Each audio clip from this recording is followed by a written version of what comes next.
परिवार है उसको सुविधा है। और इसी कार्ड के ऊपर जन आरोग्य ऐप के अंतर्गत योजना के अंतर्गत 5 लाख का कैशलेस इलाज अगर उसके परिवार के किसी सदस्य को कोई बीमारी या उसको होता है। और एक योजना और भी हम बताना चाह रहे हैं इसमें, श्रम कल्याण परिषद, ये तीसरा बोर्ड है।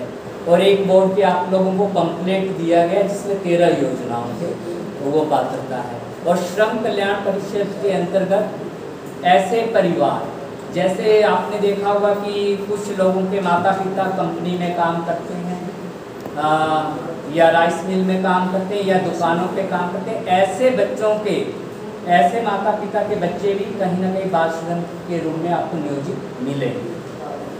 जिन्होंने कक्षा 8 पढ़ के छोड़ दिया हो, 6 पढ़ के छोड़ दिया या किसी भी क्रम में, तो ऐसे बच्चों के लिए भी आगे पढ़ने के लिए 6 योजनाएं लॉन्च की गई है श्रम कल्याण परिषद के अंतर्गत।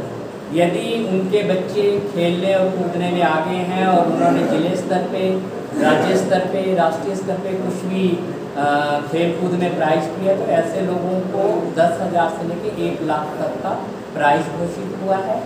और इसके अंतर्गत एजुकेशन के लिए उनके लिए 15,000 है, किताबें खरीदने के लिए 10,000 रुपये हैं। और ऐसे परिवारों को साल में एक बार किसी भी तीर्थ स्थल पे घूमने के लिए 12,000 रुपये की धनराशि निर्धारित की गई है। तो ऐसे बहुत से परिवार होंगे जो दुकानों पे काम कर रहे होंगे और उनके बच्चे कहीं ना कहीं होंगे।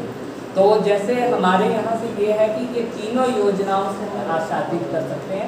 कुछ लेबर कैटेगरी के आएंगे तो उत्तर प्रदेश भवन सह निर्माण कर्मकार है, और उससे बाहर खेती में जो कर्मकार हैं वो आपको आ जाएंगे असंगठित कर्मकार के अंतर्गत ई श्रम पोर्टल पे रजिस्ट्रेशन करवा के वो लाभ ले सकते हैं। अभी भारत सरकार के द्वारा 2 योजनाएं लॉन्च की गई है और इसमें ये संभावना है कि एमपी जैसी जगह में इसमें बिजली बिल माफ़ है, एजुकेशन माफ़ है और वृद्धावस्था पेंशन या अन्य पेंशन कई तरीके के लाभ है। तो यूपी में तो अभी ये 9 जून को लॉन्च किया गया है, जिसको कि भारत सरकार ने भी समर्थन किया है और ये फ्री ऑफ कॉस्ट हो गया। और तीसरा, जैसे मैंने बताया कि अगर दुकानों पे किसी के बच्चों के माता पिता काम कर रहे हैं और ऐसे वो भी है, तो उनको हम एजुकेशन से जोड़ के और भी बेटर उनका करवा सकते हैं। धन्यवाद।